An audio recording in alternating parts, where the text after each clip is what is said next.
Yet you see fit to keep me in a constant state of consternation.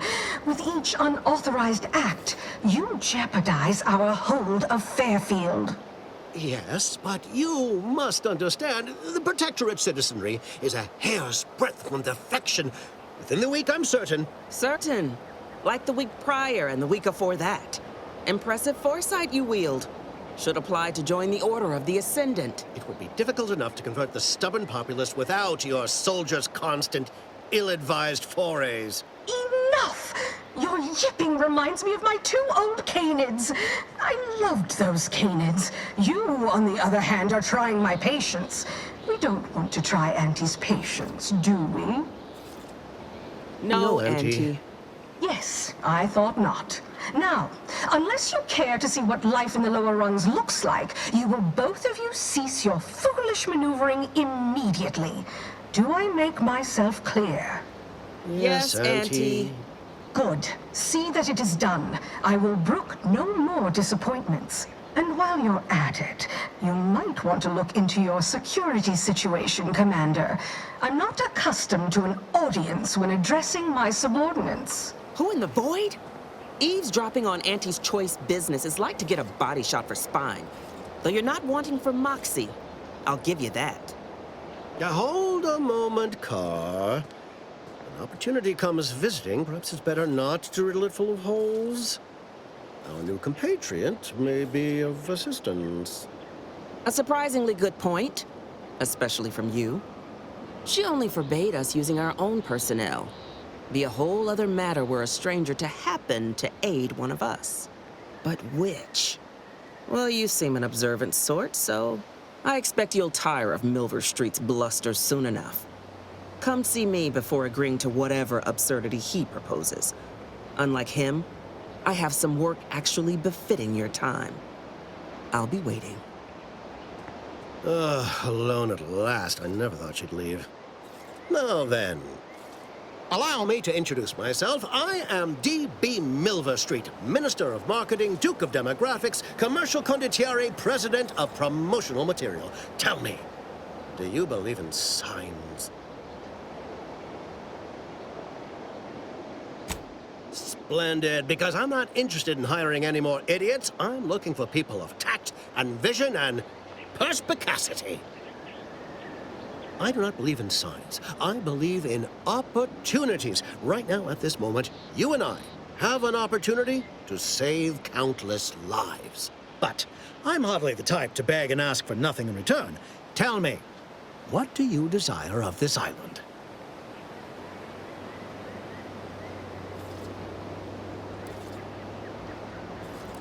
I have some faint recollections of the fuzz beneath my hat. Perhaps I saw such a name amidst my perusal of the Protectorate domicile assignment records. The record room is in this building. You have my permission to peruse at your leisure. But surely a go-getter like yourself has more ambitious goals on our island. Share them with me, and we can brave them together.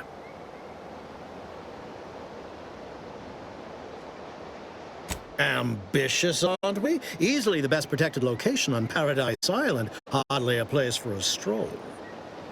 But if you assist me, I promise to get you inside.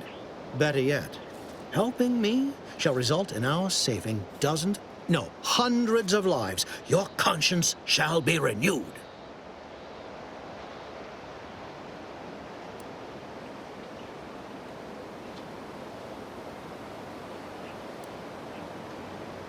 Auntie may demand Carr and I do nothing, but for each moment I remain inactive, dozens fall in meaningless combat.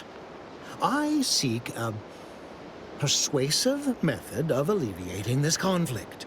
The Protectorate utilizes a procedure known as mental refreshment to ease the temperament of wayward subjects. The Ministry of Accuracy contains vital information about the process and where it is performed. This is the prize I seek. I previously sent a grafted soldier, Trooper Ceylon, to retrieve said information, but I have not heard from her in some time. Consequently, I must presume the worst.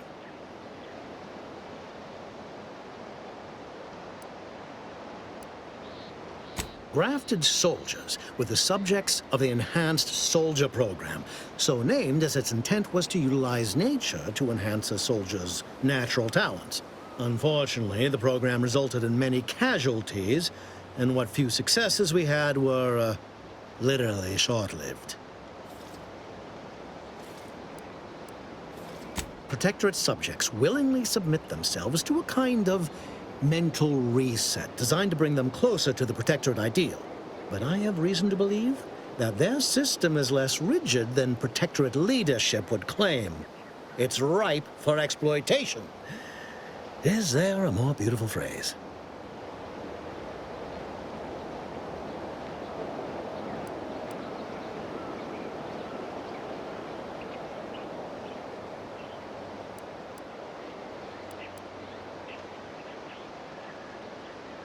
You should go talk to Carl.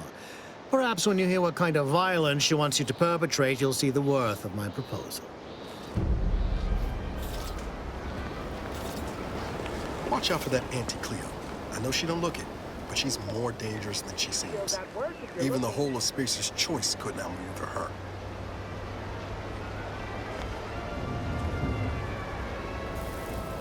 You're here early. I expected you'd be on the receiving end of Milver Street's bluster until close to the end of time. Happy that ain't the case, as I can make use of you.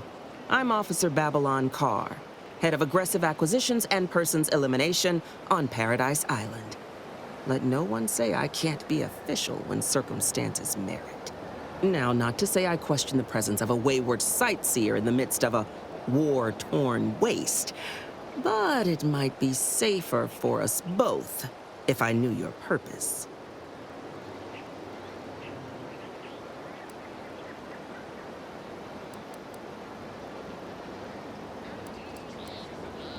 The Vox, eh? Bent on bloody self-destruction, I could just have my troops dispatch you, save you the effort. Although if you were keen on continuing to draw breath, perhaps you and I could broker a deal. There are Protectorate vitals need bled. You could do the bleeding.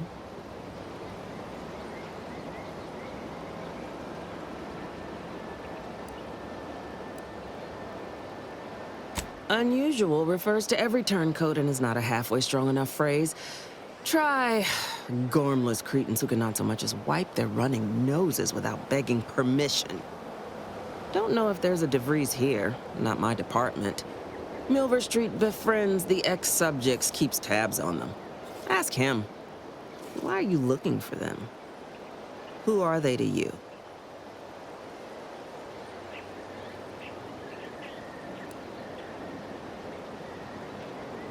Directorate agents betraying their fellows? So much for humanity's best and brightest.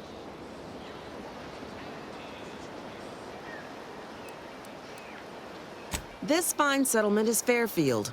Once in the Protectorate's grasping claws, now Auntie's newest foothold on Paradise Island. When we arrived, it was thick with yaysayers, a hair's breadth away from sacrificing themselves to their old masters. Now they've seen the golden glow of the free market.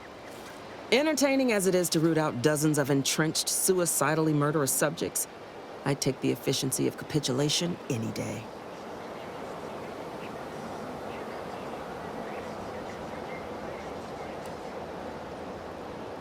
Couldn't say.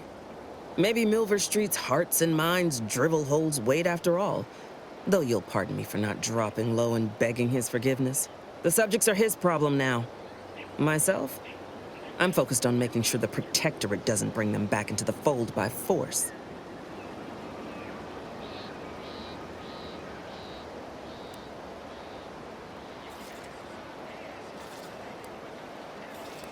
My employer would assuredly be filled with wrath if it were my forces I were committing. But enlisting a freelancer on my own dime is hardly committing any forces. If you fail, I'll be out nothing, and Auntie shall be none the wiser. And if you succeed, I can't be blamed if my plans came to fruition on their own.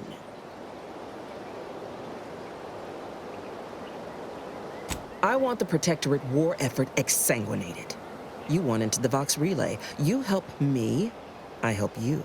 There's a particular holding we shelled early in the war, name of Euphoria Coast Automech Repair Center.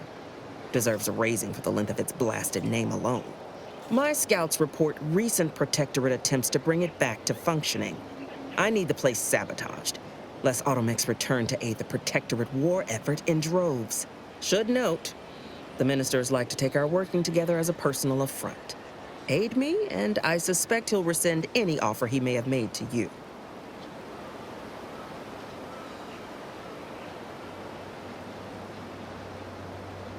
Do you suggest that our good minister has lost patience with playing fair and now seeks to delve into the oily recesses of brainwashing? Oh, for shame. He's devoted to his half measures. I'll give him that. But he wouldn't have to wheedle and connive if he knew directness. Milver Street's grinning manipulation won't earn nothing but more of our own dead. Work with me.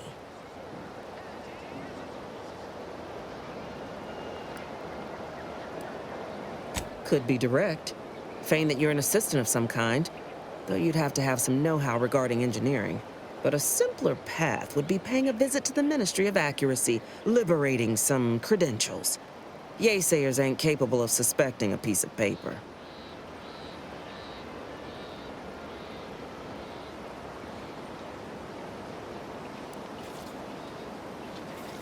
Certainly could. I wouldn't shed a tear on behalf of those drones, but the Protectorate is used to losing its people, and there'd no doubt be a replacement crew in a week's time. The repair center itself needs to be permanently put out of commission. Anything else is temporary. Competence recognizes competence. Get into that facility and make certain it won't ever function again. I look forward to hearing your results.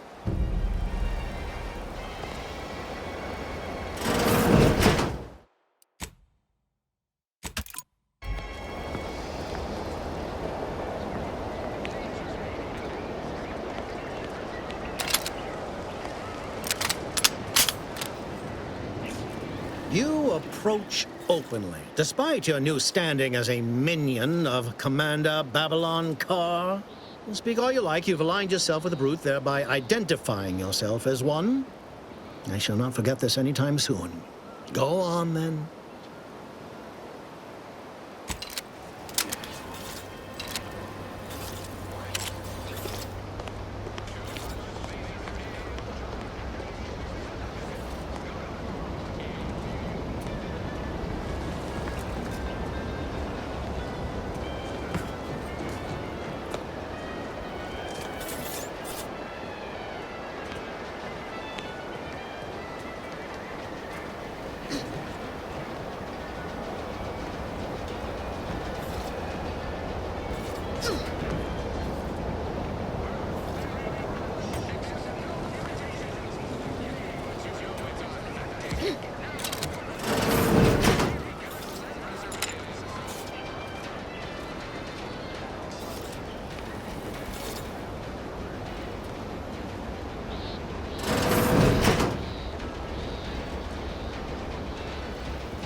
No offense to Val, but it's real nice having someone watching my back who ain't in constant need of recalibration. Anyway, need something, Commander?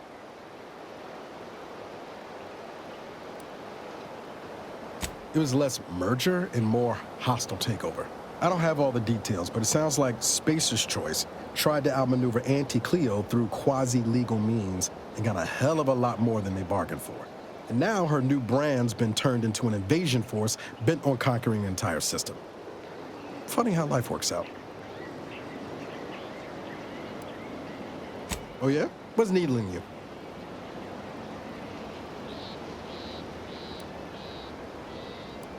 Fair point. Guess Horizon Point didn't exactly foster a lasting fellowship, did it? Whoa. Too soon, Commander. All jesting aside, what's there to tell? Spent the first year getting back up on my feet, literally. Been mostly laying low since then, maintaining my cover.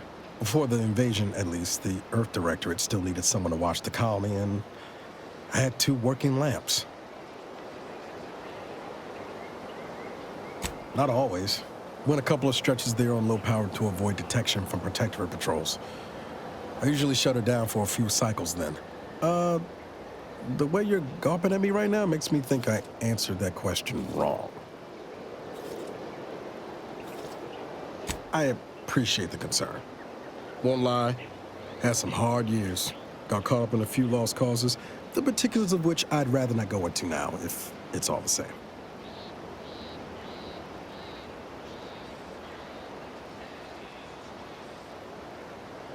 I found you. Oh, and Val's been stalling less since I patched her acclimator. Ship doesn't smell anymore. That's about it. Spratwurst.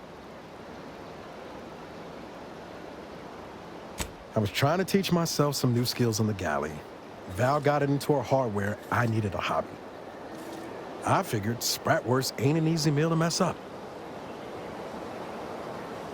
Well, I learned about 20 ways how not to fix a wurst.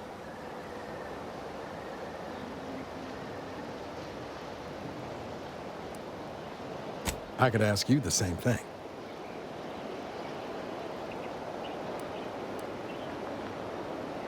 Sometimes I wonder what would have happened if I'd gone back to my old life instead of becoming an agent. Stayed on Triangulum, become an engineer or something near to it. I knew joining up with the Earth Directorate wasn't going to be a life of low turbulence, but at least it'd have dignity and purpose to it.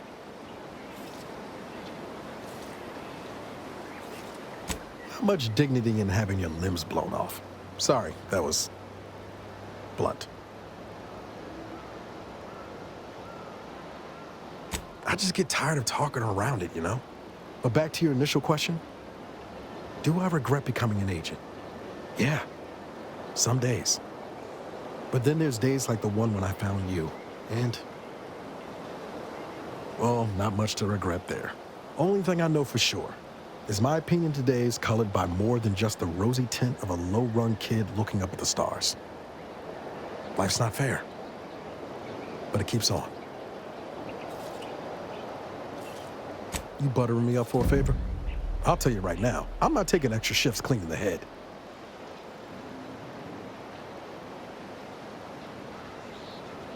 Ah, well then, thanks. Just hope that good opinion of me holds. I've got time. Like most colonies, good people being ground down from above. A lot of fancy talk from suits about streamlining and quarterly earnings while them on the line barely scrape by. Triangulum's known for churning out freighters, and shipbuilding ain't exactly known for being clean, safe work neither. Especially when corners get cut. Can't remember a time I didn't end the day all banged up, filthy, and smelling like I just crawled out of an exhaust port.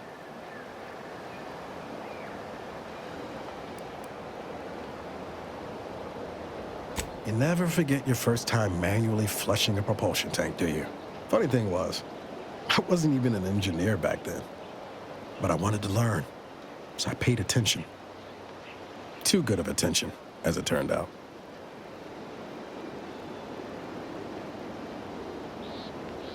I was working late one evening and overheard something I shouldn't have. Some bigwigs exchanging inside information that would have cost the corporation a pretty bit. A day later, I was being accused of corporate espionage. Didn't want to bring any heat down on anyone else, so I went on the run before the first jackboot showed up at my door.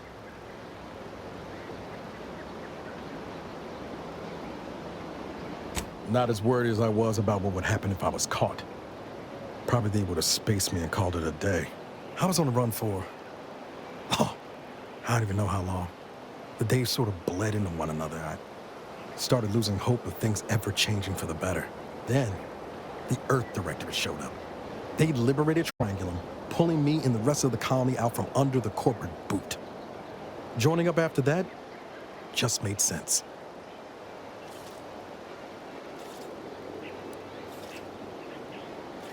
My folks shuffled off the motor coil when I was little. Assembly line accident. Got passed between some distant relations for a few years. They tried their best. weren't cruel or nothing, but life on Triangulum was tough. And they had their own families to worry about, you know? I didn't like feeling like I was adding to their burden, so I struck out on my own just as soon as I could. And well, you know how that turned out. Yeah. Thoughts crossed my mind over the years, especially when it was just me and Val.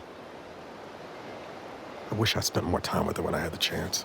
No point missing something you're never getting back, though. That's either hope or foolishness, Commander, and I can't tell which.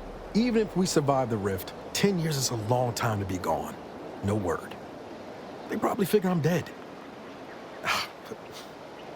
Avoid it all. Now you got me thinking about it. How about this? We ever make it out of this system, I'll take you back to Triangulum, make the introductions myself. Deal? Oh yeah. They're gonna get a real charge out of you. She was one of the forward agents who went ahead to assess just how bad Triangulum had gotten. We met while I was in hiding. I helped her learn the lay of the land, as it were. She was no nonsense. I thought her one of the smartest people I'd ever met. And while she could also be cutting, I felt like I only caught her edge when I deserved it. I liked her. And for some reason, she seemed to take a shine to me. But she wasn't around long. By the time I officially joined up, she'd already moved on to the next mission. Sure was. Kept hoping I might run into her during training. But now I know she was busy turning her coat here in Arcadia. I've got time.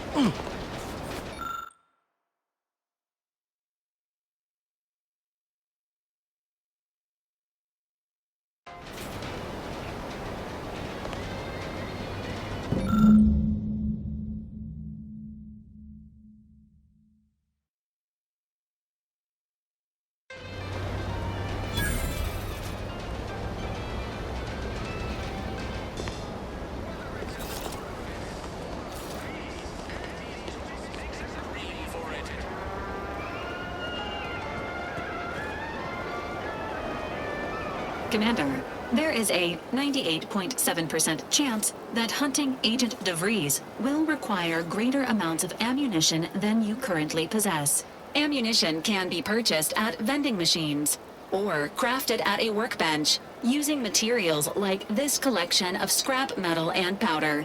I can also help you craft items in a pinch when we're out together. Most won't even explode on you.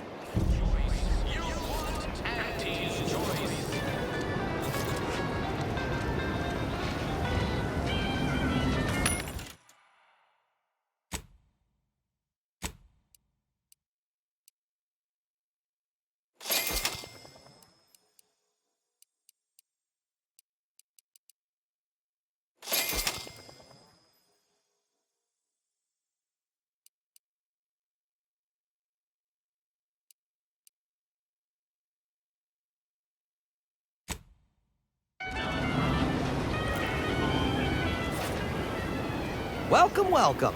See anything you like? Well, if it isn't a new face in Fairfield. What I meant to say is that we now have the new improved Purple Berry Crunch. Now with 10% more flavor. Or was it crunch?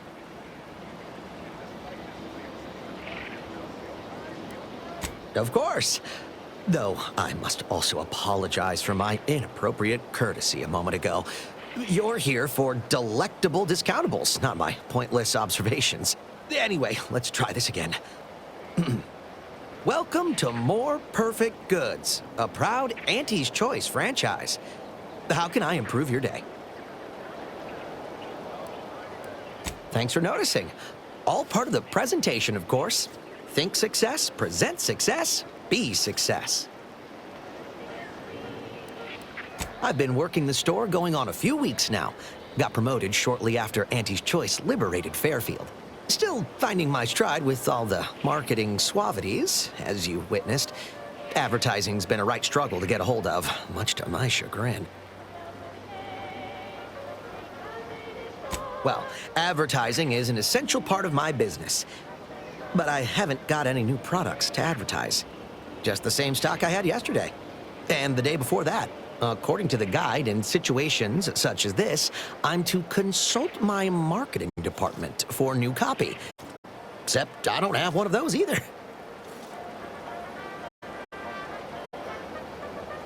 I didn't want to seem discourteous by asking. I still sometimes forget this isn't the Protectorate. Maybe I will put in the request. That'll sure show some initiative. Thanks for all your help. Now, is there anything I can do for you? Gladly. No better choice than Auntie's choice.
That must be the greenhouse. You know, one where that Emmeline is supposed to be moving stolen goods. Because we get paid to do it. We need the money so we can... Then once you buy the things you want, why do you keep working? So we can make more money and buy more things. This isn't that complicated.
When might I begin laboring for Auntie?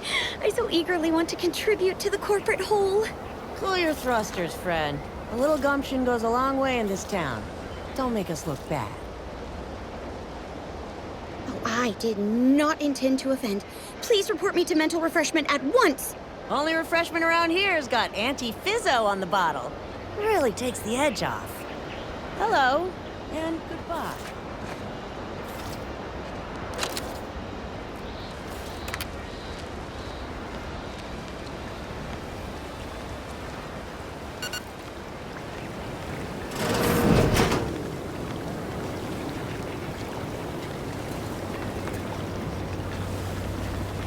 simply not credulous enough to accept this is where I've ended up.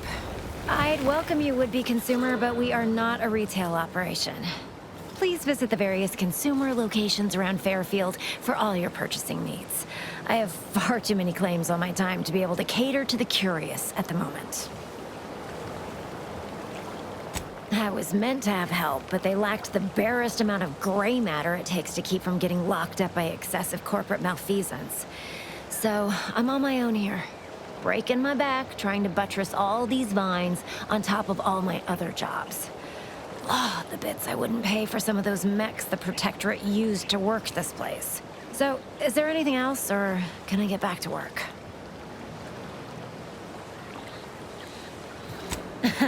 Really? Feel you're entitled to that information, do you? Because all these plants were unknown inside Auntie's Choice. And there's a good chance we can make something of them. Though I expect word any day that the big brains in R&D will have tweaked and twisted these plants so they're better than nature. Then we push the new product on the market.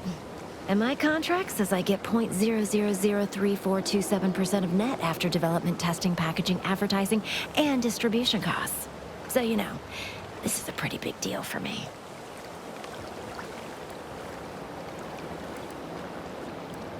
Quite the setup, ain't it? Before we took Fairfield, Auntie's Choice didn't have anything like this. Every kind of plant we've got was made to thrive in a chemical vat. But the Protectorate grows all their greens the old-fashioned way, with water and soil and actual fertilizer. I can't decide if it's adorably quaint or just plain daft. Then again, they all only have one job, so they have the time to indulge in all those sorts of archaic whimsies. Damn lucky Crabble copulators. Research mostly, some wholesale, and as the base for some small batch, highly exclusive, limited edition retail runs. Though I expect word any day that the big brains in R&D will have tweaked and twisted these plants so they're better than nature. Then we push the new product on the market. And my contract says I get 0.003427% of net after development, testing, packaging, advertising, and distribution costs. So you know, this is a pretty big deal for me. Well, I've got a lot left to do and not much time left to do it in, so you can show yourself out.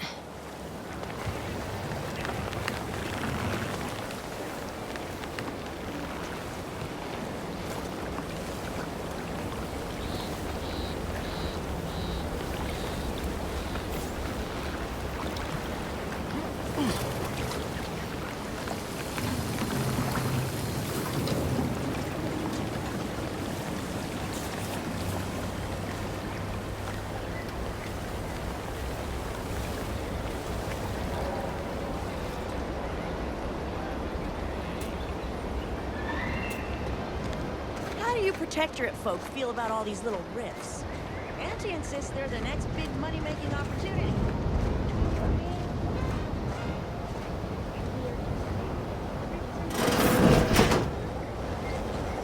Machinery of the universe. Yeah, I don't like that either.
This paradigm of yours, I'm sorry.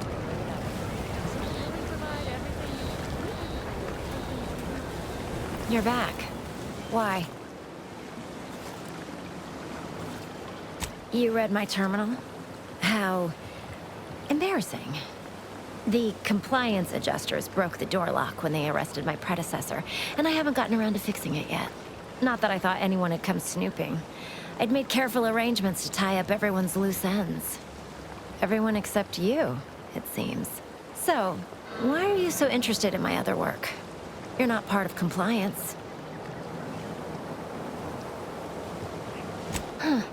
Assertive, ambitious, and aggressively self-deterministic? A go-getter who's not afraid of getting into the muck if there might be profit in it?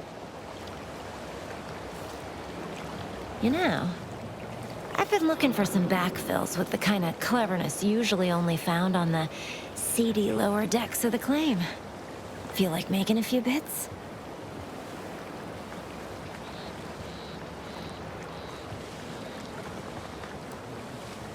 I'm part of Sub Rosa. We're a group of merchants, information brokers, and commodity traders who deal outside the systems most folk are confined by. We're the best way to get things done in anti-space if you're looking for profit. Want to buy it, sell it, move it? We've got someone to do it for you.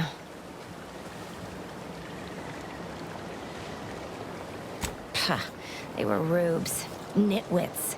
Dolts so lacking in faculties that they couldn't handle the minuscule, and by that I mean damn tiny, amount of discretion this job requires. They had to be dealt with so we could all get back to work. And now that I'm here, things will be running right smoothly. So, long as your brain pan's filled with more than a half-dead sprat spinning on a rusty wheel, I absolutely guarantee this is a no-risk venture. Oh, isn't that just wonderful? I had no suspicion when you walked through my door that you'd help resolve the last of the morass Paradise Island has become for us. And all we need you to do is access Quartermaster Cardosa's terminal and scrub any Spectrum vodka from her ledgers. It's already been resold, so having it in her system could become problematic. Expunge it, and I get you some bits, and the friendship of Sub Rosa all over the system. You get me?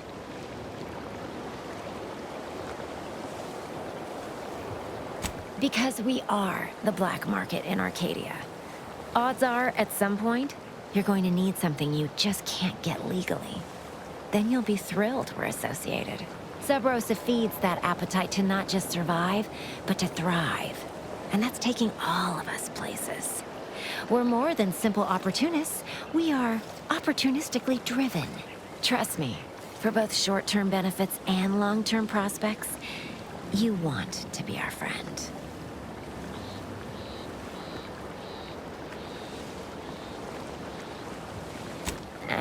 It'll probably be nothing. She's just a sergeant, not someone who has any real pull. And I've already made arrangements with everyone who matters. So, if she catches you, about the worst she can do is a switch on the wrist. And I'll be waiting here with your bits.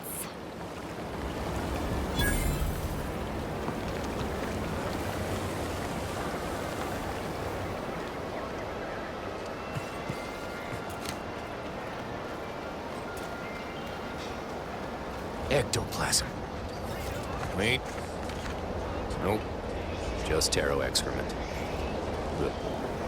Heavens! Auntie, you scared the living daylights out of me. Shouldn't sneak up on a man like that. Good way to earn a bullet betwixt the eyes. You know, you might be right. I'm reliably certain I do not want to find out. Guess I should apologize for all that hullabaloo before. Just mistook you for another unfleshly manifestation. Look, I know how it sounds, like I'm a few crabbles short of a hurt, but just hear me out. It all started the other night. Saw a personage leaving the greenhouse, late. Figured it for Emily, but when I asked her about it, she didn't know what I was talking about. Happened again the next night. Gave chase that time, but lost him hereabouts. I turned a corner and they'd up and vanished.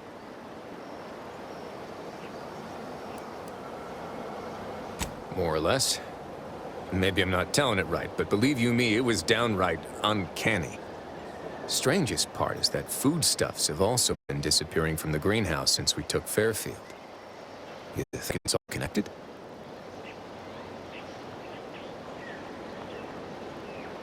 It's like I told the doc. I'm fine. The veritable picture of vim and vigor.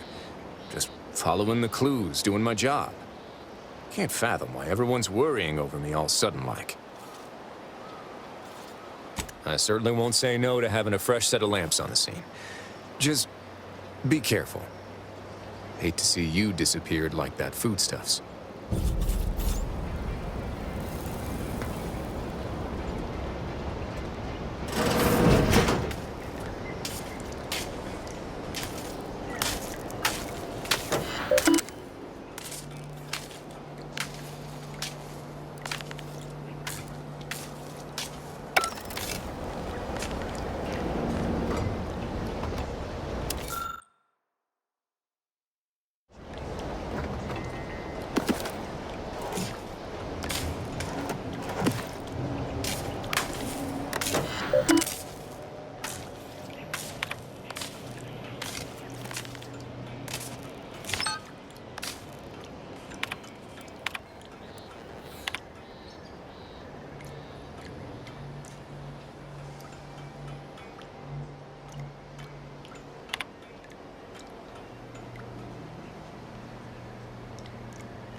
I suppose it was only a matter of time until we were discovered. Though what an odd thing to die for. Apples. Is that not why you've come? Because you discovered our recent larceny at the greenhouse?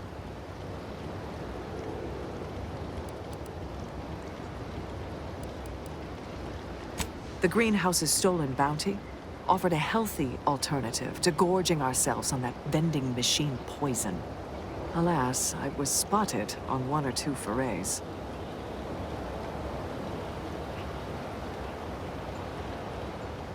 Starving? Hardly. We have greater stores of strength than you suppose. This hunger is a momentary distraction, nothing more.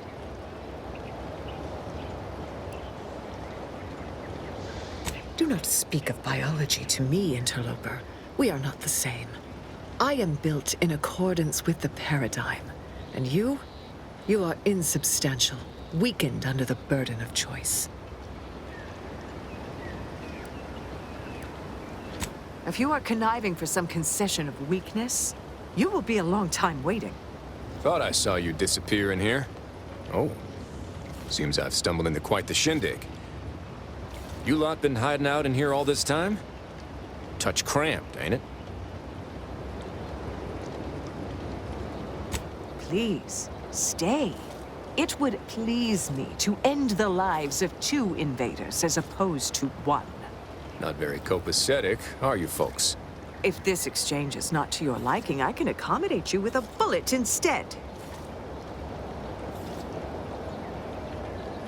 Spare me your insults.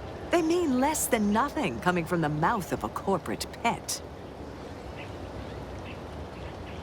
I would sever my own hands at the wrist rather than sign a corporate contract. A generous offer, but we prefer to die in the service of the Sovereign.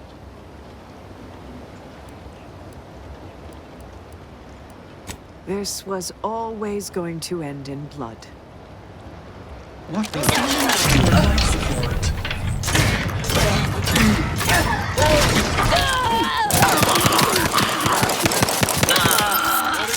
ground. Guess I had this mystery all wrong. A small part of me was hoping... Nah, never mind. It's downright foolish.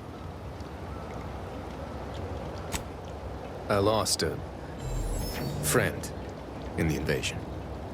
A good friend. Thought maybe all this was her trying to send me a message of some kind.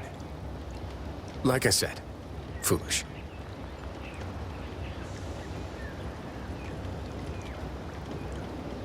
She was.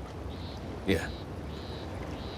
Oh, that feels good to say aloud, even if it hurts too. Romantic entanglements ain't exactly encouraged between troopers, especially in the same division. Supposedly compromises our decision-making in the field. But I digress. Thanks for your help, and for listening to my languishments. Glad someone else might remember her now, too.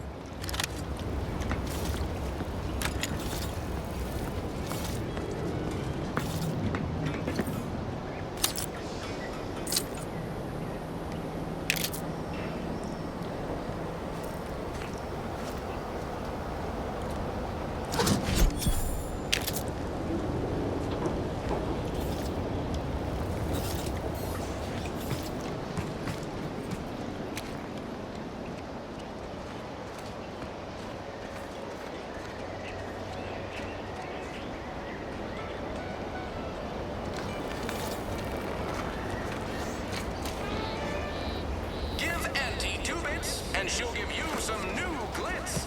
Give Auntie 5 bits, and she'll give you a facial spread.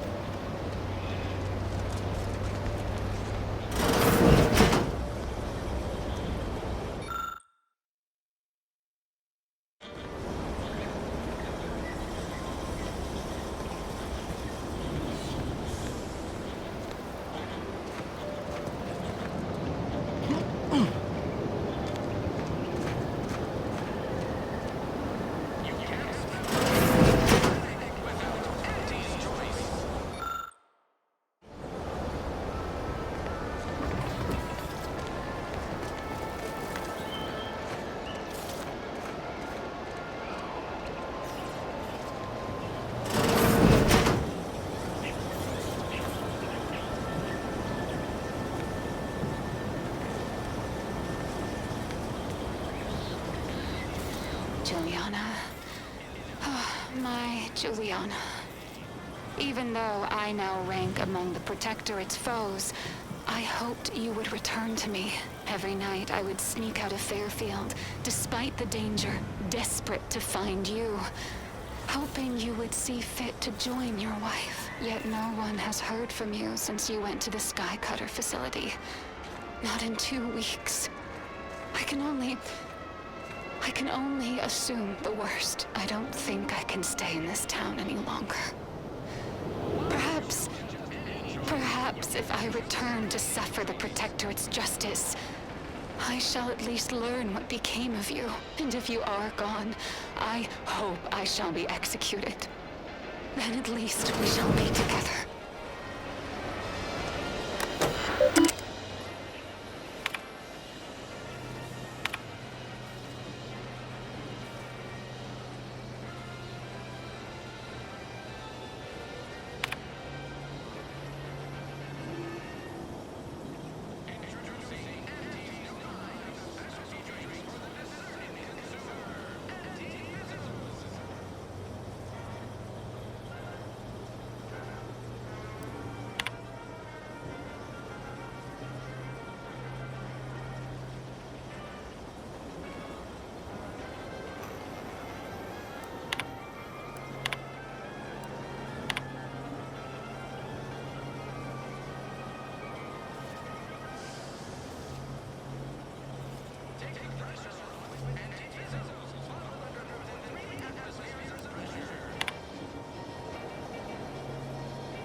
DeVries sure has some cheek putting the Earth Directorate symbol on her wall after everything she's done.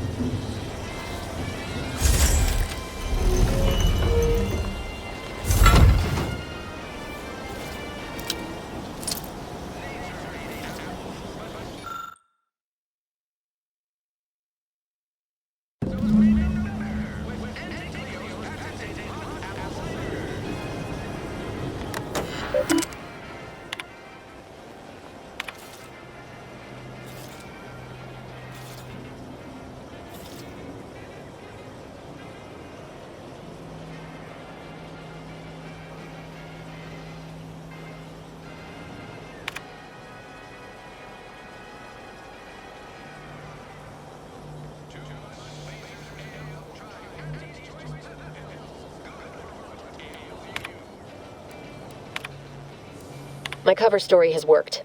I am safely ensconced at the Vox station, assigned to the lowly Information Input and Retrieval Department. Seems a colony so certain of its absolute control over its subjects can be less than rigorous when it comes to security. I was able to easily widen out a space behind the walls of the main control room to establish my safe room, giving me unfettered access to the communication transfer conduits. I have hacked into their system downstream from the security protocols, so I am able to infiltrate their entire system with them being none the wiser. While I have little doubt as to the success of our mission, trepidation still gnaws at me. Though I cannot say why. Perhaps it is simply the normal mission commencement jitters.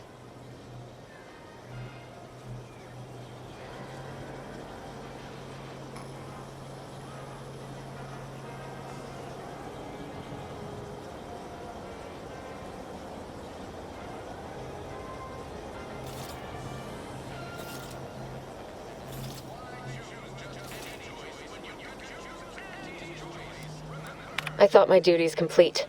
Information gathered, reports filed, preparations made. I'd even created a fictitious identity and work transfer to Horizon Point Station well ahead of schedule, in order to keep anyone from tracking my movements upon commencing the mission. All that was left was the waiting. Or so I thought. Then, troubling information came to light. I've seen the numbers. I've seen the equations. While I don't understand all of it, I understand enough to know it is the truth.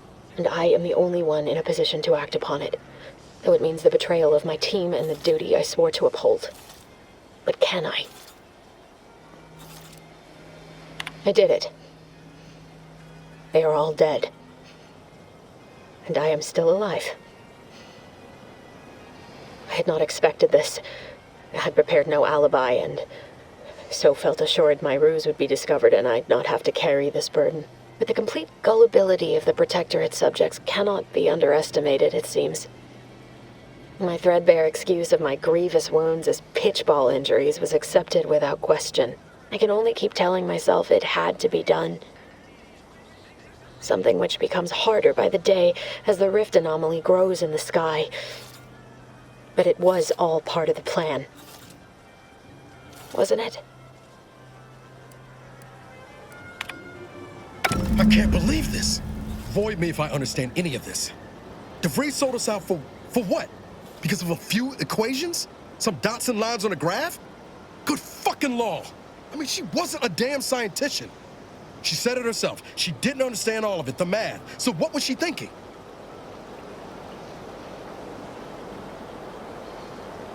No. No. You didn't know her. Not like I did. Like I thought I did. Damn it! I never wanted to talk about this. I wanted to just leave it alone. Told myself, no point in dredging up the past. Should have known it wouldn't rest. DeVries may have saved me on Triangulum, but I wasn't the only one looked up to her. Lots of the other recruits talked about her too, back at the academy.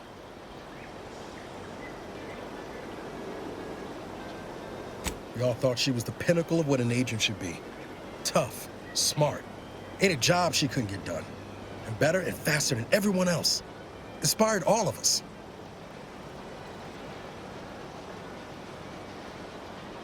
Reckon so.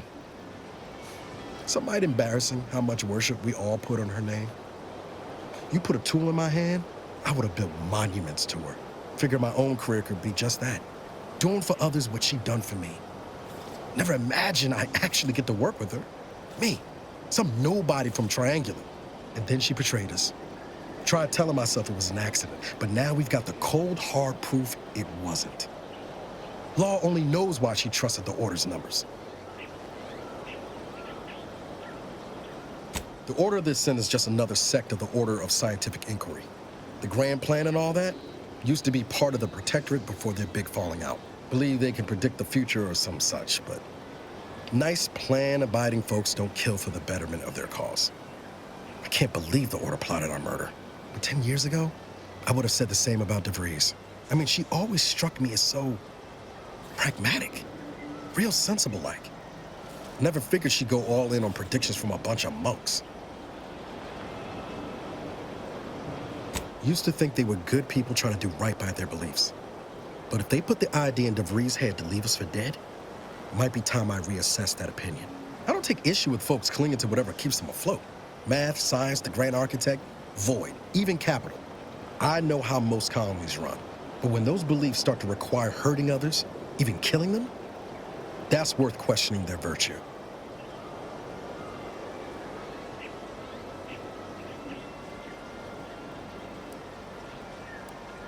If only DeVries had shared in our good judgment, huh? Whatever her plans, she started putting them in place while stationed undercover at the Vox Relay. Our next point of order ought to be getting in there. Reckon there's got to be someone on the island who can help us with that. Let's keep asking around. Friendly like.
Pulverizing them suffice?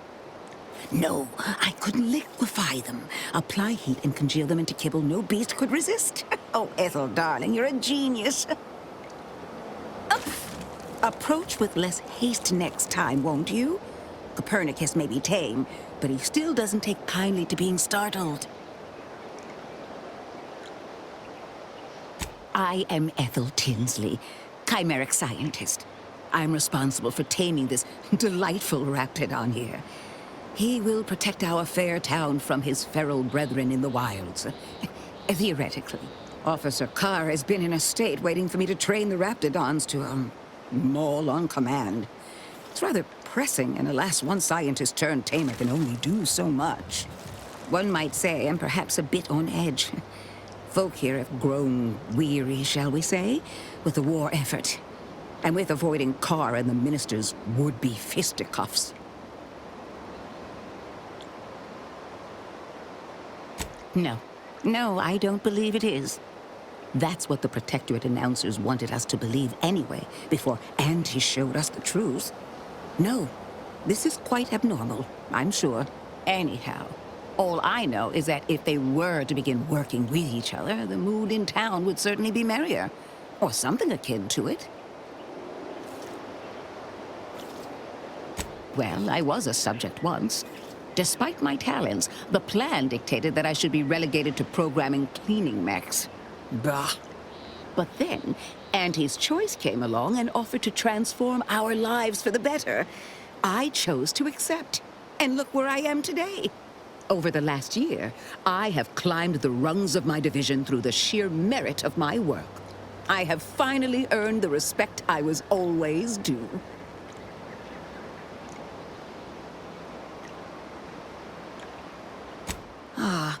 So you must understand what my position exemplifies and why my work has become my pride.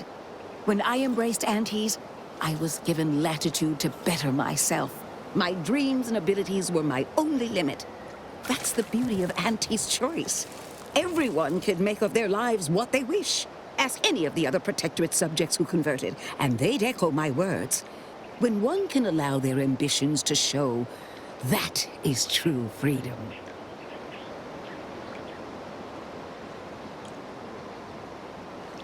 They did. I was in a dreadful state before the invasion. I fear I was close to disappearing myself. The Sovereign claims to provide for all of our needs. But without freedom and autonomy, I could not find happiness. In any case, I do hope I've satisfied your curiosity. The war effort and liberating the rest of the Protectorate waits for no one, you understand?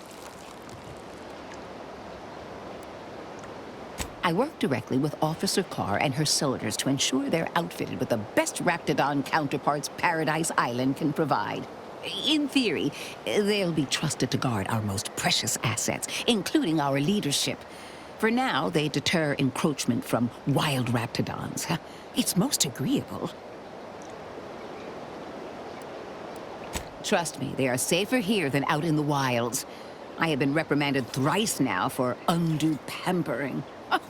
I would not be here if this experiment was still causing needless suffering. I would never imply such a thing. I'm sure the Minister and Officer Carr have only our best interests at heart. Though I must admit, their continuing quarrels give me trepidation. I'm unused to the way things are done here, I suppose. The Protectorate leadership never behaved in such a manner. So I should return to the Protectorate and accept swift death for desertion? Certainly not. I would much rather stay here, continue my work, and hope my leaders can reach an accord. Challenging though it may be, one wishes to woo Protectorate subjects to our ranks. The other wishes to secure a decisive victory with weaponry and technology. As for which approach is best, I wish I knew. Then her hands will be tied no longer. I suppose I can find relief in that. Some may think it too cruel to use Officer Carr's methods to strike the enemy while they are down. But I have come to believe there may only be one way to truly defeat an enemy such as the Protectorate. She believes this as well. I wish you luck, as it were. Oh, we seem to very much need it.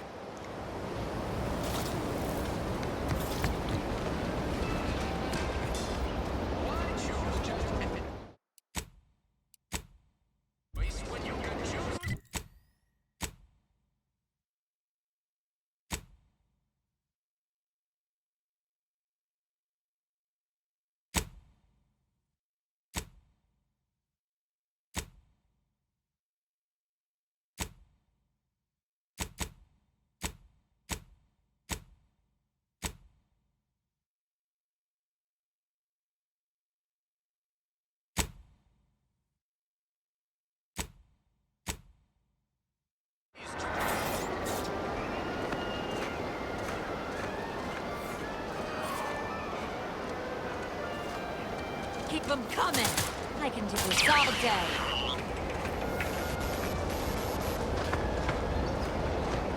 That's the third drone in as many days. Where are the void damn things coming from?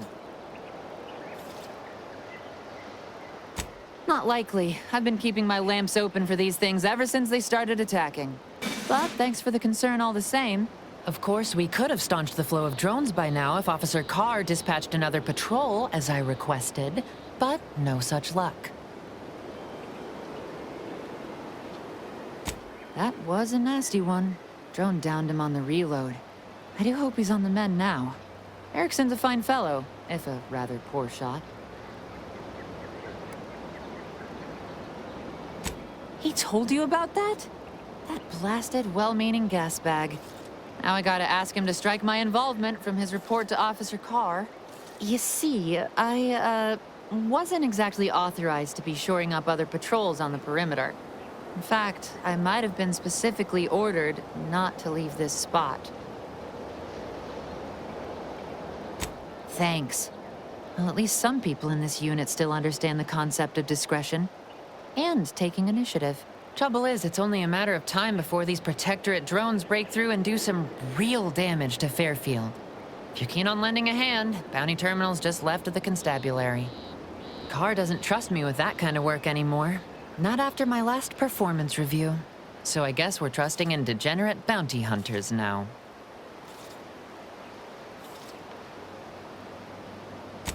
Really? Because that one looks like it's about due for the scrapyard. Hey now, don't let the scratches fool you. Val here is in tip-top shape. Ain't that right, Val? Error. Logic assembly not responding. Please ask your query at a later time. This does not increase my confidence.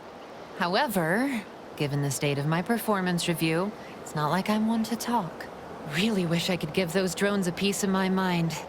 Unfortunately, I need to hang back and exercise my obedience to authority. Go out there and do what I can't. Show that bounty terminal and those Protectorate drones why no one fucks with Fairfield.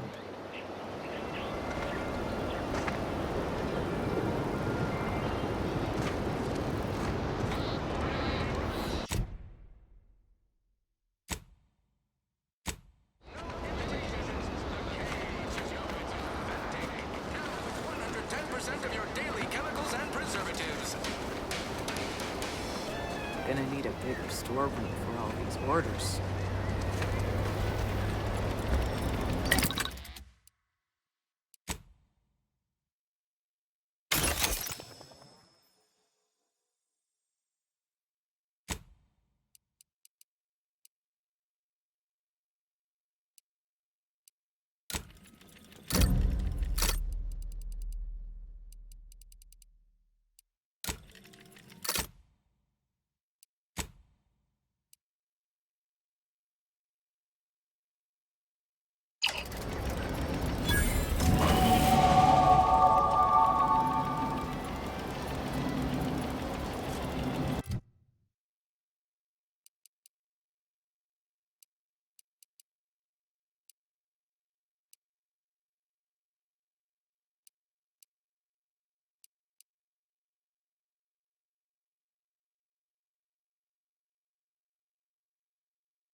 Let me guess. Gun keeps jamming, armor don't quite fit snug as you like. State your division and I'll get you outfitted, quick and proper, or your next provision's free.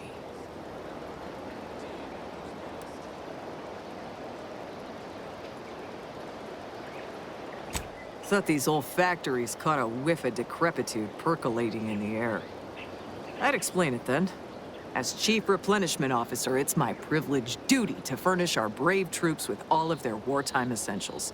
You could say I put the ration in liberation. Tell me what you need, and I'll do my ample best to supply you.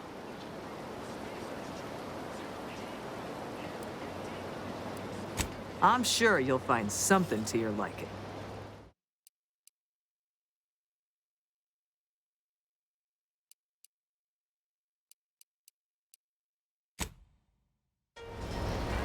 Knew you'd be back.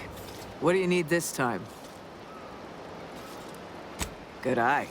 Though I'd say they're better than nice. Got more armor than a hammer claw, but better flight handling than the old clunkers we used to stock. If things had turned out differently, it might be someone else standing here, while I'd be off piloting one of those beauties. Don't have the aptitude for flight, apparently. But this role suits me fine. I like the upward mobility, in the metaphorical business sense, I mean.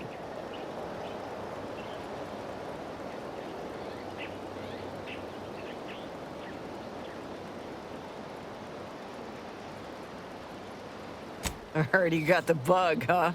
Huh. All right, come on. Let's give you a quick tour.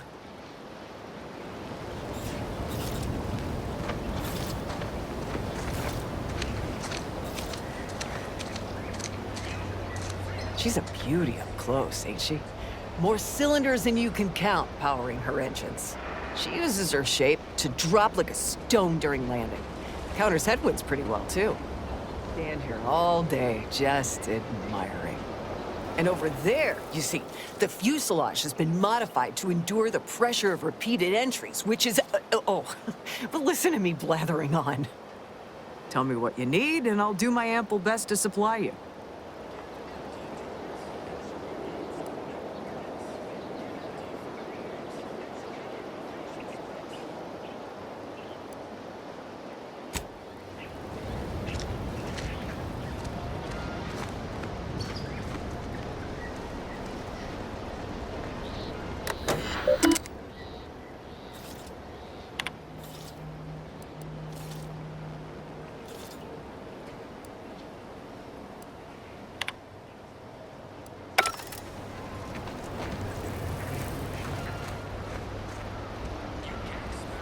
Business is always good when a war's on. What do you need this time? Now there's an odd request. If you've got queries about my stock, I'm sure I could answer them for you. Wait one rat-gone moment. Did Miss Galloway put you up to this?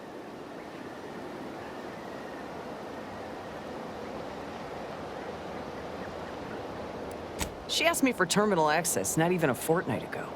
I'd call it coincidence if it didn't feel so much like conspiracy. I can't for the life of me adduce a reason as to why a greenhouse manager would be interested in military inventory. What kind of plants are we growing in there?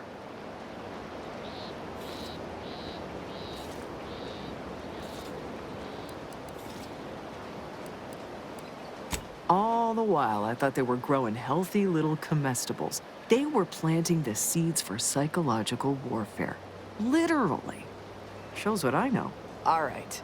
Ms. Galloway can have access, but only because I believe in not biting the hand that feeds. Or, in this case, grows. Keycard to access the terminals on the boxes right outside my stores there. Feel free to nab it.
Hello again.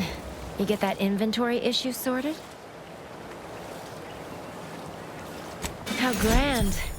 That officially mops up the last of the mess from the buffoons that came before me. And, as promised, my good fortune is also your good fortune. And while this might be a tad fewer bits than you were hoping for, remember, you've also made allies that you'll find all across Arcadia. Just keep watching for paintings of a stylish yellow rose with a split black circle near the middle. Like the one you passed on your way in. Find that rose, and you find Sub Rosa.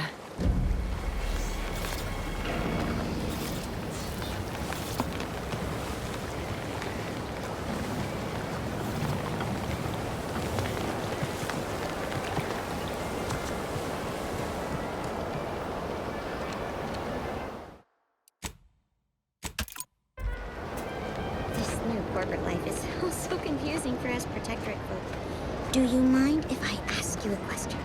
Sure, shoot. Are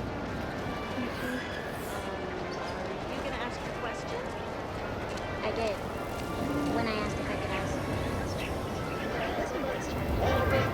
ask. How can I improve your day the Auntie's way?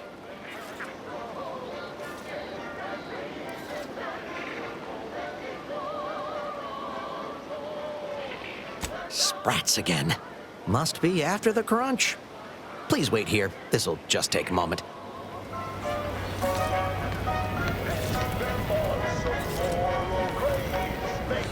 No sign of them sprats, thank God.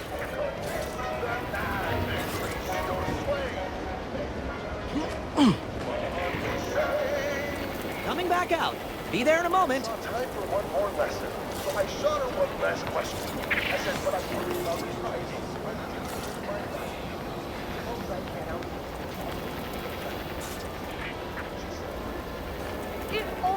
How can I improve your day the Auntie's way?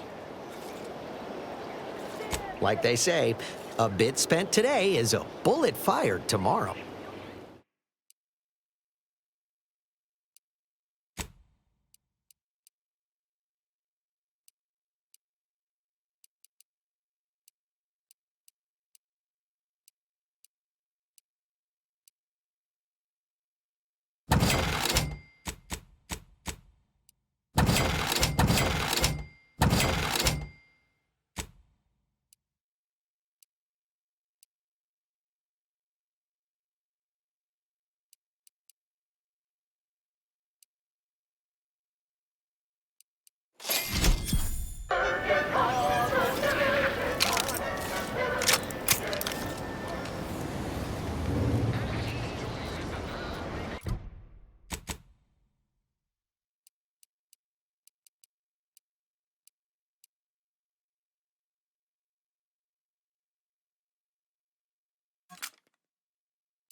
Let's keep your lamps lit for wildlife.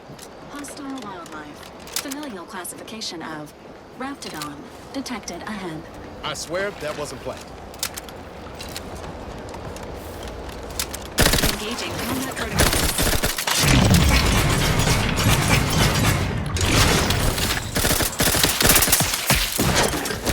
This unit is considered for the commander's weapon. Hey, recharge!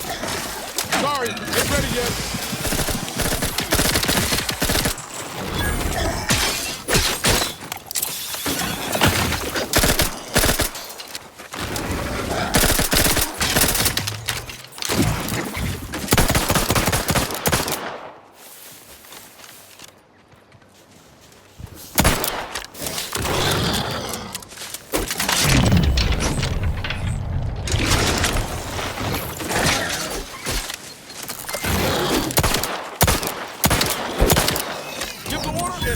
care of him, Commander.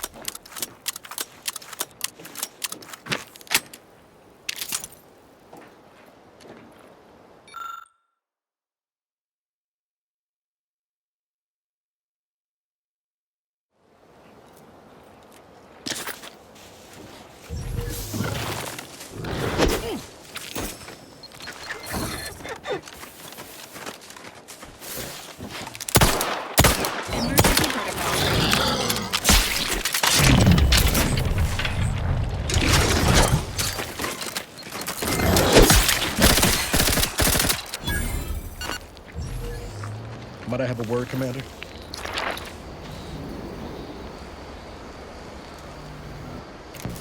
I know I've been pushing to find DeVries, so this might seem a bit of a left turn, but voided. I'm just gonna ask. Got an old friend here on the island, the doctor who patched me up after Horizon Point. Ex-protectorate, a good man. Tracked him to Westport a short time ago, but never got up the nerve to visit. Reckon we could drop by and pay him a visit. Brief one, of course. Oh, legs bother me a bit, but no more than usual. Anyway, that's not the reason I'm asking the visit.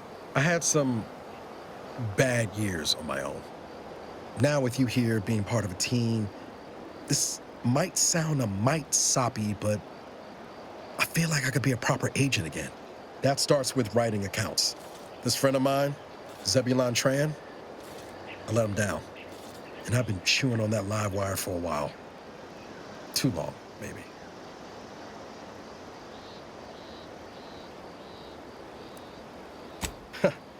Much as I might love to jaw about that special interest of mine, this business with Zeb's gotta come first.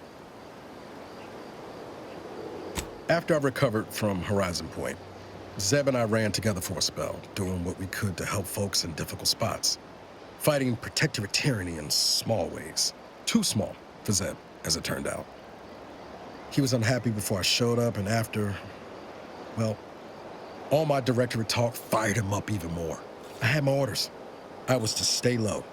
Couldn't let the Protectorate catch wind of an Earth Directorate agent in its midst. But Zeb, he kept pushing to take more extreme action. I agree. But the problem with burning down a system is finding ways out for all the innocent folk trapped inside it. That wasn't the goal anyway. Just helping out where we could. We worked hard, but the Protectorate's arbiters and sentinels worked harder.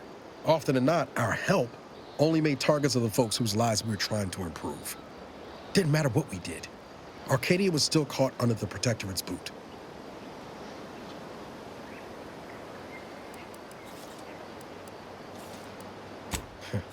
Guess some of what you said way back when stuck. All that talk about putting people first. Figured that's what I was doing. Putting a stop to all the pain I was causing. Anyway, things weren't good. Zeb and I couldn't find the rhythm we had before. We were arguing every day. Eventually, cutting ties just seemed for the best. Clean like. Only later I learned Zeb hadn't given up the struggle like I assumed he would. He got to stay in mental refreshment for his trouble. That's the last I heard of him, till recent.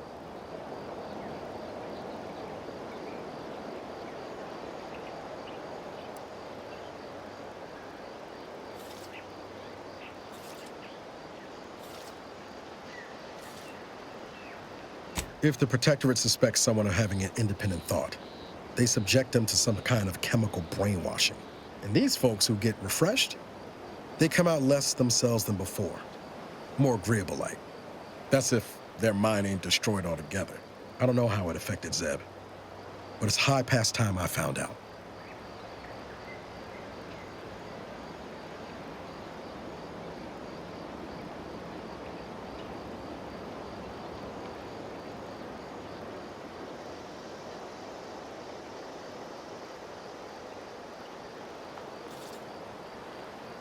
Much appreciated, Commander.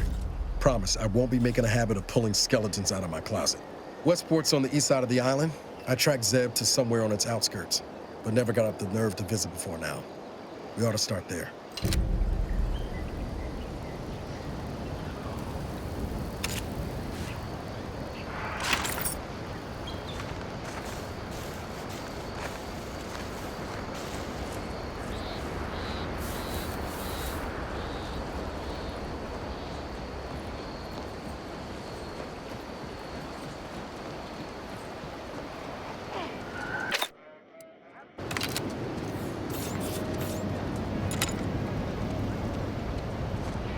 slowdown. Schultz went where? Sakes alive. Schultz!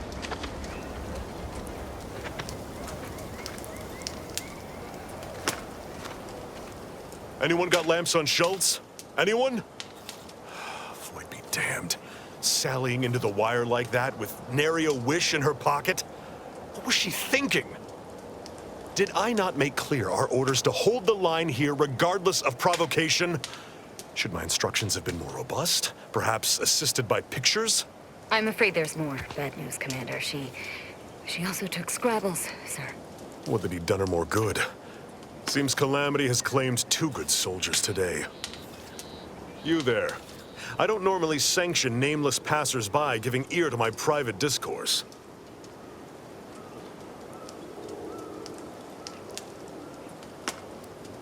That right. Earth Directorate. Not many would claim such affiliation these days. None from Arcadia have the knowledge to lie about it. What's your business at the Vox? Sounds serious. Were it in my power to offer aid, you'd have it. Alas. Whatever your purpose, I feel a contractual obligation to warn you against setting a heel past this base. If you go any further, you go alone and at your own peril. No Anti's forces are permitted beyond the forward position upon pain of disemployment and possible litigation. Our orders are to sit and mind the store for as long as need be.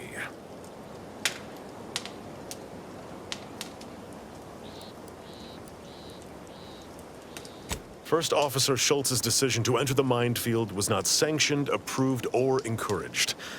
Frankly, I have no idea why she defied orders. Schultz was a good soldier, admirable sense of duty, less than optimal eyesight. Her loss will be felt in this unit. If only she had recognized the merits of our post. By steadfastly holding the line here, we forestall any retribution the Protectorate would seek to inflict upon Fairfield. And we will continue said watch until orders change.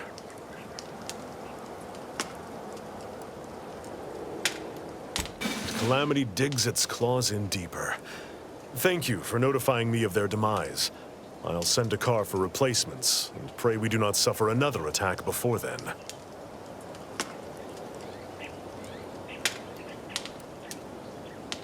I'd thank you to affix some ballast to that name when you speak it. Scrabbles has been integral to this unit's success for years. Outsiders may see him as a toy, but we've bled alongside that stuffed sprat. He's damn near family. Schultz obviously knew the risks and hoped he'd protect her through the minefield. Alas, even Scrabble's power has limits. Still would help morale to get him back, though.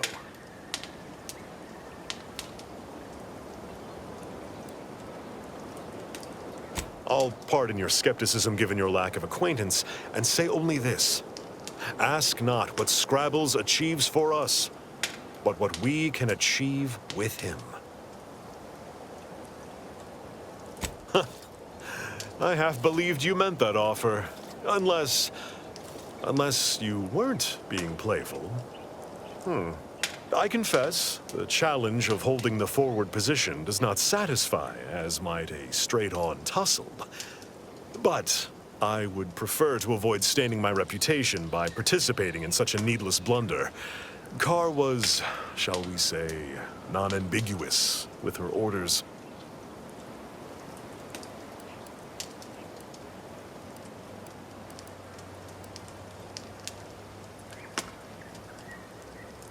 Far be it from me to speak poorly of a superior, but I have pondered over her choices as of late.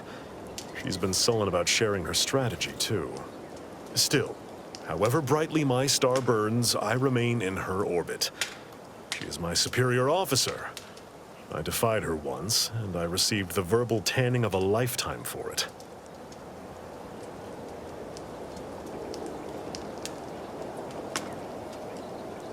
I will take action when action is appropriate, and I'd suggest you modulate your tone more appropriately the next time we speak.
Stay out of the minefield if you value your limbs.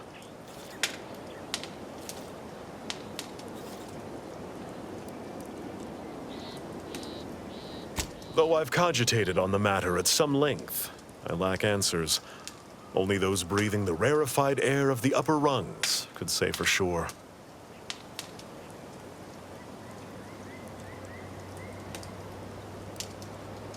Mystifying as the decision is, I'm confident Carr has some grand strategy at play, even if I have not, for some irksome reason, been made privy to it.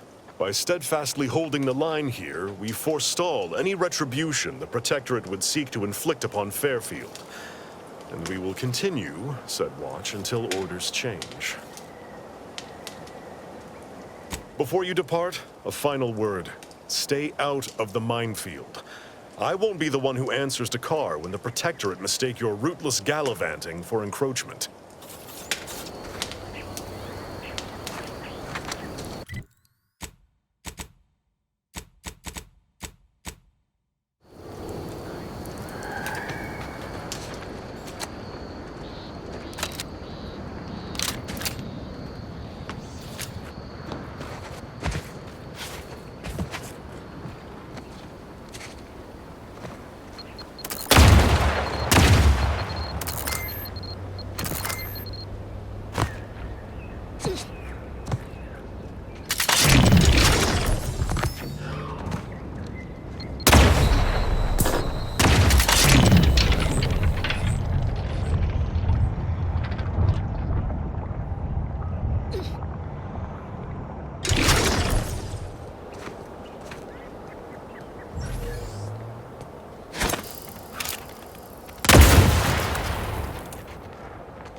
Being this close to DeVries feels like we're finally on track to set the universe aright.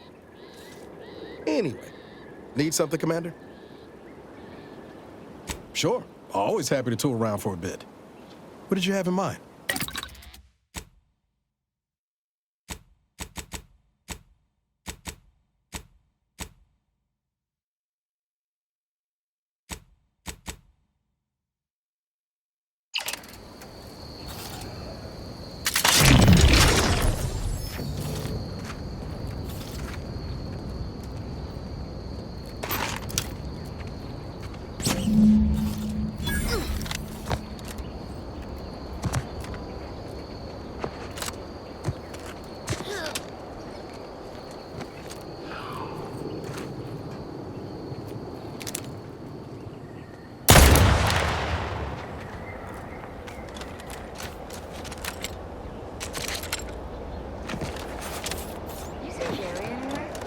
He went off to relieve himself, but I reckon that was a handful of hours ago. You don't think he took it? I see you haven't gone and blown yourself up yet. I'll be spaced. Scrabbles! And hardly the worse for wear! You've no grasp of what his return means to this unit. Scrabbles was originally a gift from my daughter. He fought with us during the Consolidation War, and has seen this squad through every hard deployment since leaving Tau Ceti. He's also packed with some of the finest grade stimulants this side of legal. Here, for your trouble. Livener like that comes in handy when you're in a pinch.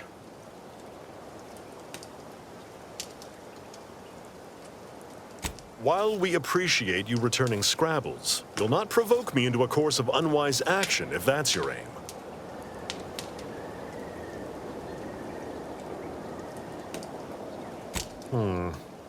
Milver Street's always rambling about signs. Suppose this might fall under one such category. For the sake of discussion, let's say that I agree to this enterprise. Such non-compliance is unlikely to go over well with my direct report. How do you propose I handle Carr?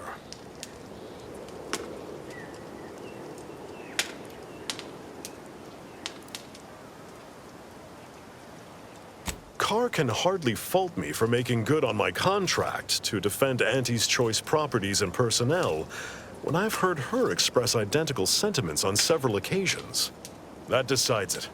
I'll make a full account of my actions after the bridge has been neutralized and victory secured. Don't take too long. War waits for no one.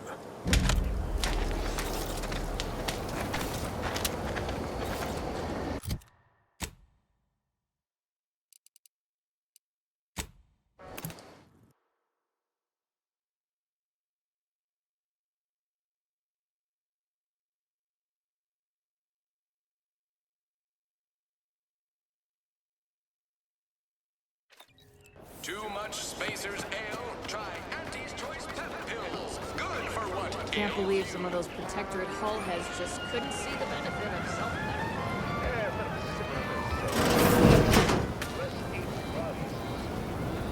I must ask you to hold still. Take this admonishment with all the professional affection a physician can legally administer. In future, you might consider moving away from bullets instead of into them. But without my leg, how am I going to climb the ranks? Literally, probably not very dexterously. Metaphorically, well, that depends on your own initiative, doesn't it? My stimulants cost a premium, but take enough and you'll see the architect. At least that's what I've heard.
Our target audience here is people who want to forget their worries, and sometimes their names. You're back. Great. Build repeat customers is number 6 on our 19-point business plan. Reckon so. Here's what we've got.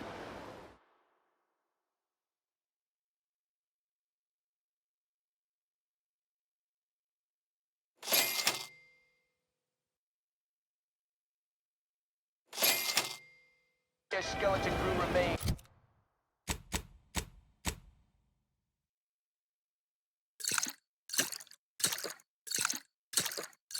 Replace you upon your likely demise.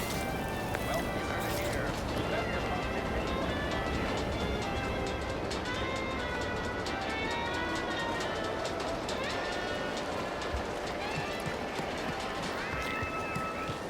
Auntie's Choice is the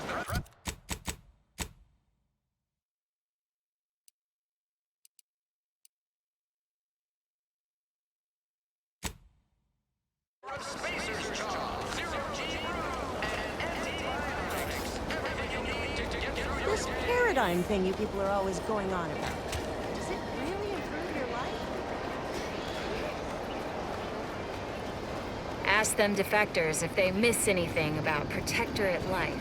10 bits, they said community. Yep.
We're closed.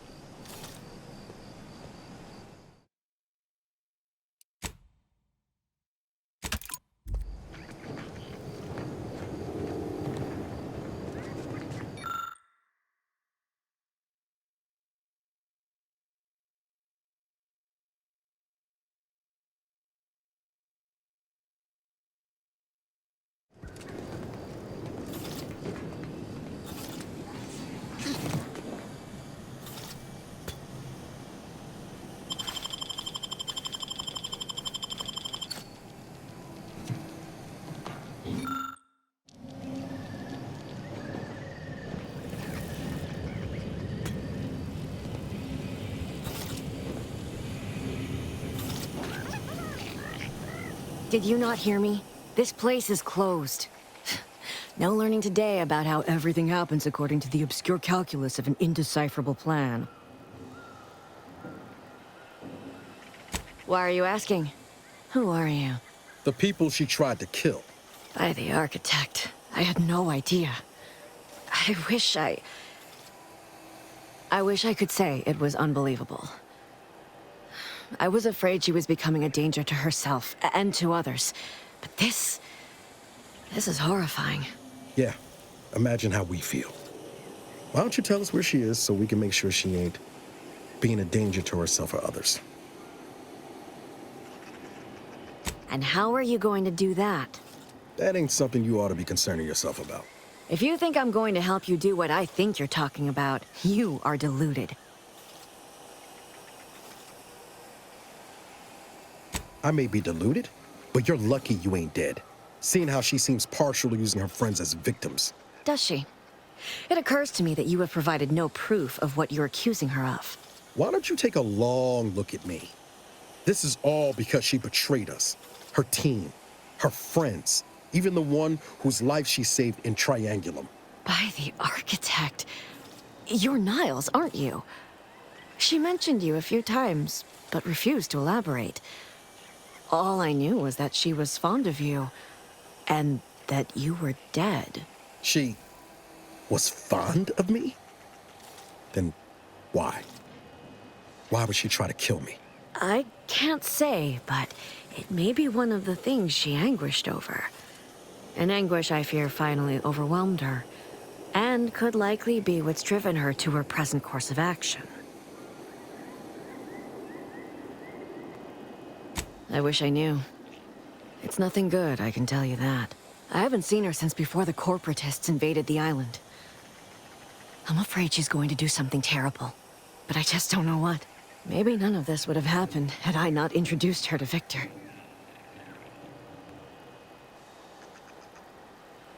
How did...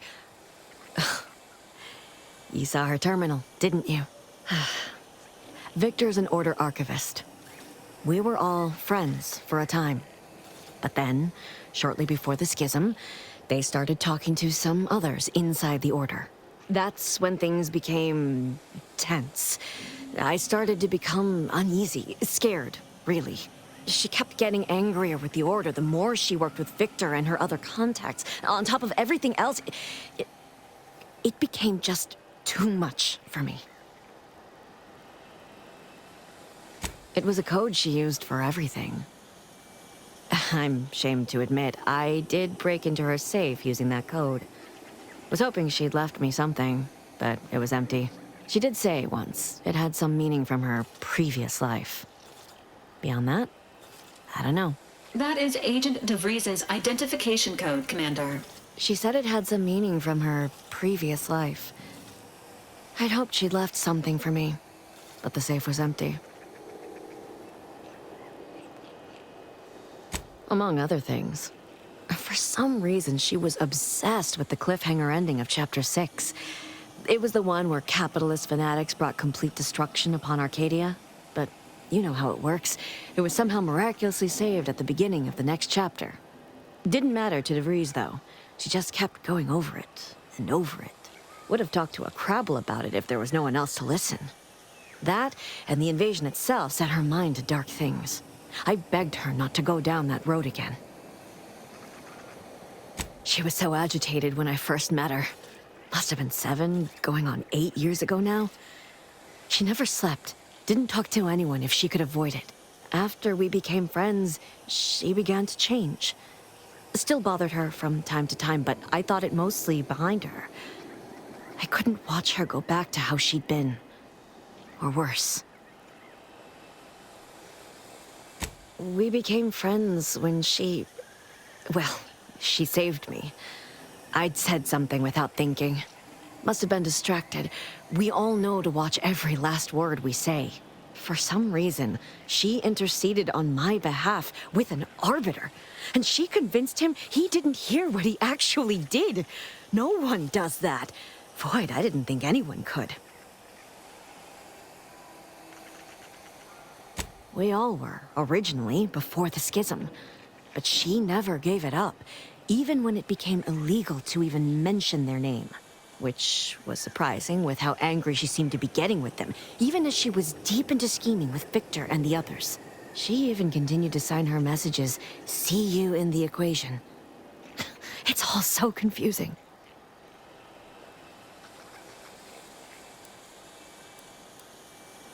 No.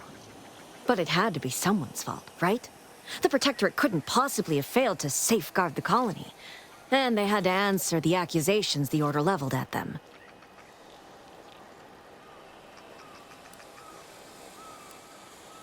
She ain't the only one. It's difficult to explain. She spoke about things in unfamiliar ways. I felt her words to be freeing, at first. But slowly, I began to feel unmoored, doubting everything I ever knew. She said learning the truth of things was worth it. But now I question whether her truth was just more of her penchant to sow chaos, no matter who may be caught in her schemes. Some days I wish I'd never listened to her at all. Others, I can't help but miss her. Even with everything. Know a little something about that, too. I did try to. Once. After the corporatists invaded Paradise Island and took over Fairfield. They seemed to let anyone in there. Some boisterous fellow even tried to recruit me. What do you mean? It was where she worked. One of the Protectorate's communications hubs. She didn't speak of it much. At least to me. She may have spoken to Victor about it. I know I've no right to ask this of you, but... when you find her, please remind her of who she used to be. She's unwell, but I know there's still hope for her.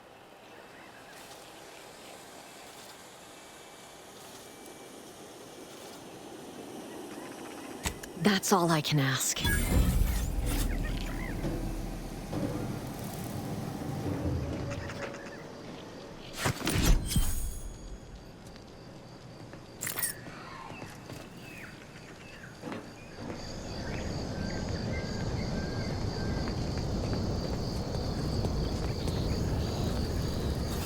Is it me, or has my ankle been squeaking? You can hear it too, right? Must be the damn rotator again. Anyway, need something, Commander? Sure. Always happy to tool around for a bit. What did you have in mind?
like this have been popping up all over the place as Isaac. Harmless. So long as you keep your distance.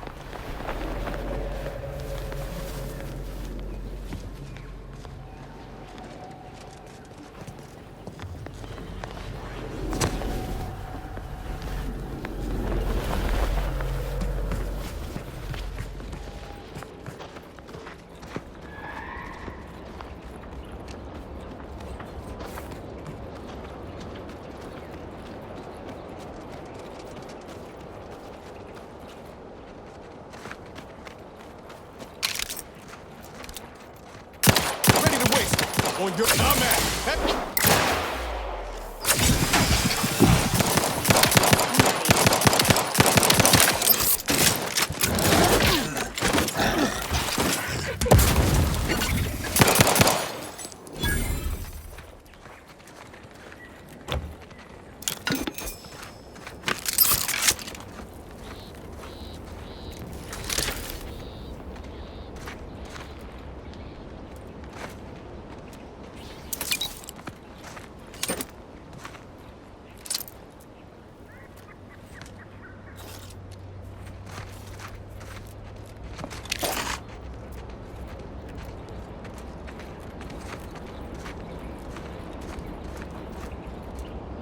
First promotion accelerating activities done, and we've already got dropouts.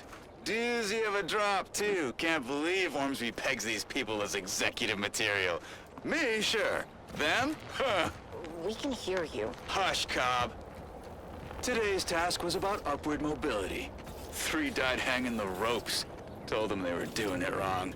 Dead include Assistant Hagen and other slackwits. Show some respect. Oh, like you care. You didn't even participate. I told you, I got a cute lumbago. Time to break camp for the next skill-building exercise, which I will surely dominate. This is Sanitation Specialist Cutshaw, soon to be VP of something big, signing off.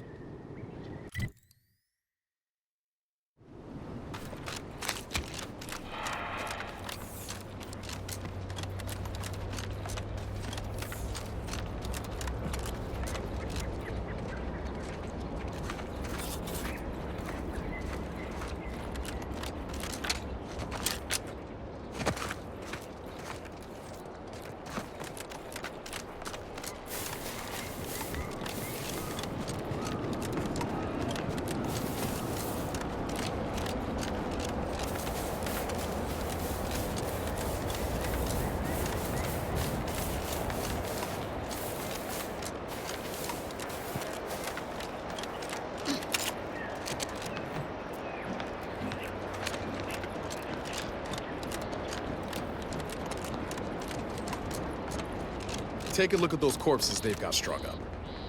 Wait. Some aren't dead yet.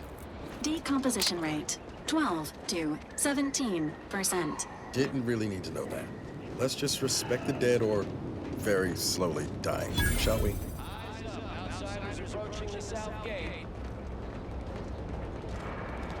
You there. Keep your hands where I can see them. Stranger, consider yourself lucky that I've been ordered to not open fire unless fired upon.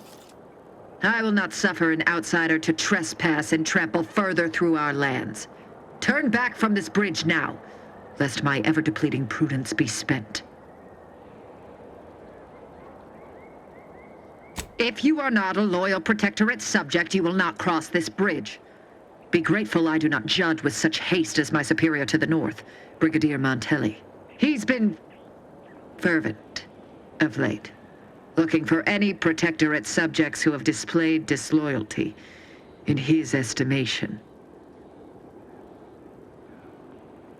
Any associations with wrongdoers results in swift execution. That has, unfortunately, put many folk in his sights, myself included. And so we wait for the proverbial axe to fall.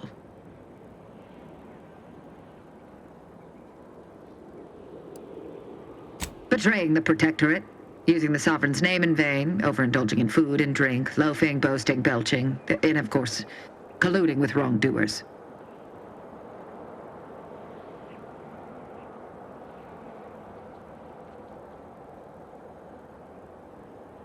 You dare to propose an arrangement? I may have need of your help, stranger, if you are ready to seize an opportunity to show fealty to the Protectorate. I know of 2 traitors who yet remain on this island.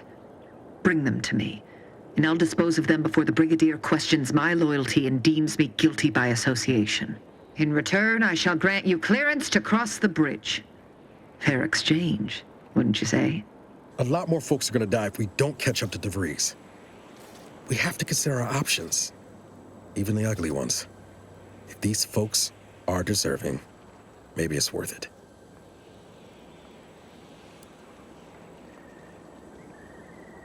Trial? And their crimes are as clear as the Sovereign's blue skies? We may not ascribe to your laws, but do not assume that I think lightly of taking a life.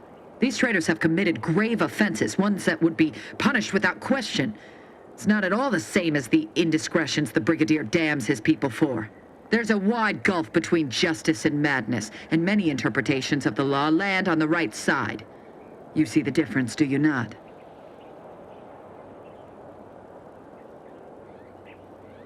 I commend you for your eager interest. I think 2 traitors in particular. First is Ida Rutledge, a worker at Spire Grove. I once had utmost respect for her. We were, oh, damn it all, we were friends. When the Grove went silent during the invasion, I assumed she'd fought to the death as any subject would. But reportedly, she's not only failed to die, but is also teaching the enemy soldiers how to use the equipment. Conspiring against us. Such treachery is unconscionable.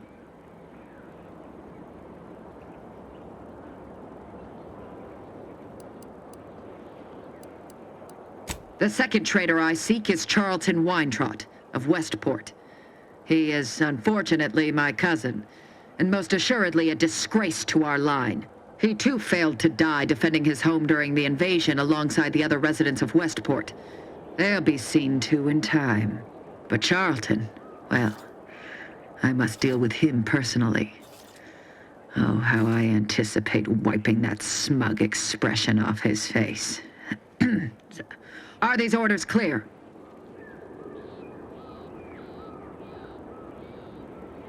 Time and place, Commander. Time and place. Your humor leaves much to be desired. But so long as you deliver what I seek, I will resist opening fire in retribution. Now go. Remember, once I have both traitors apprehended, you may cross the bridge. But beware if you step out of line. Other subjects may not be so generous with their deal-making as I. Farewell.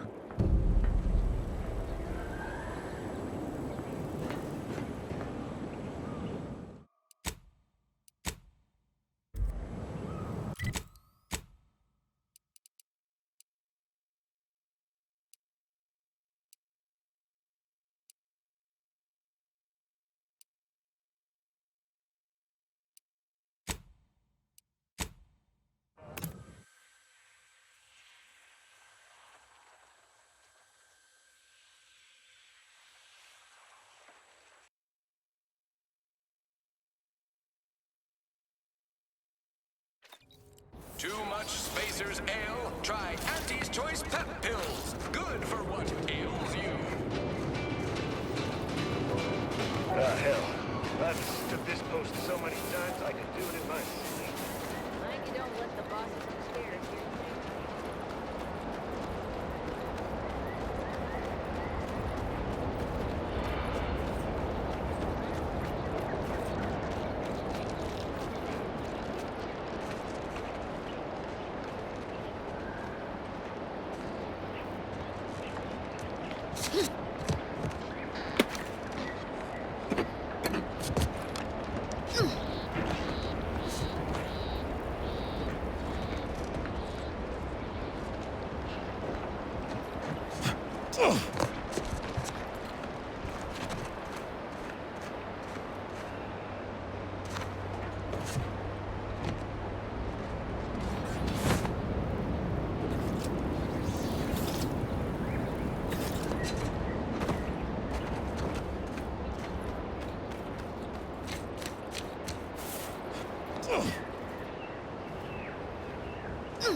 No, Jackson, don't!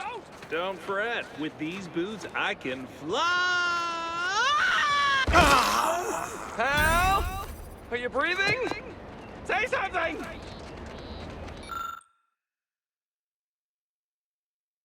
Oh, law, I can't believe he jumped that way. Sir, I know this isn't the time, but are they gonna put us to the gallows for this? What? No. That ain't how we operate in Auntie's Choice, Liza. We might be looking at a pretty fierce demotion for losing half our workforce and getting stuck up here, though. Demotion to fertilizer? No. Now cease your jawing. This ain't the time. Hey, you! You down there! Would you mind checking on our fellow? Might he have survived the fall?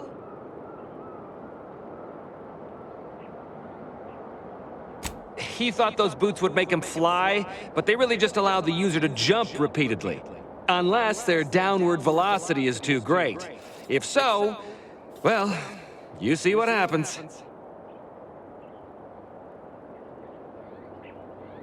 Not nearly as upset as we are. We've been stuck atop this machine since Ida, one of our new Protectorate acquisitions, had her gray matter scrambled by the height, jumped down, and landed right in its gears.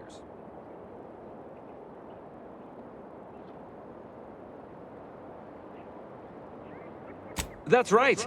She joined us shortly after Auntie liberated her with the freedom of meritocracy, and she seemed happy enough.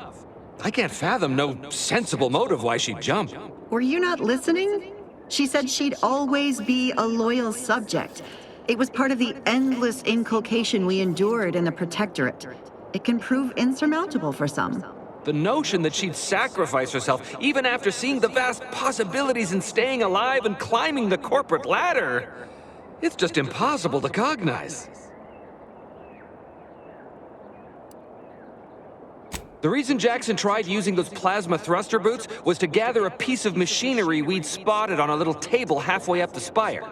It's a drive overloader. If we install it, we can push the platform's arm hard enough to... well, to grind old Ida out of the gears. Though the power of that overloader will deluge the system and, well, overload the drive and burn it out all permanent-like. But desperate times and all that. So if you were to use them boots to bound up the spire and deliver the overloader to us, we'd avoid the tragic fate of our 2 former cohorts. Exactly!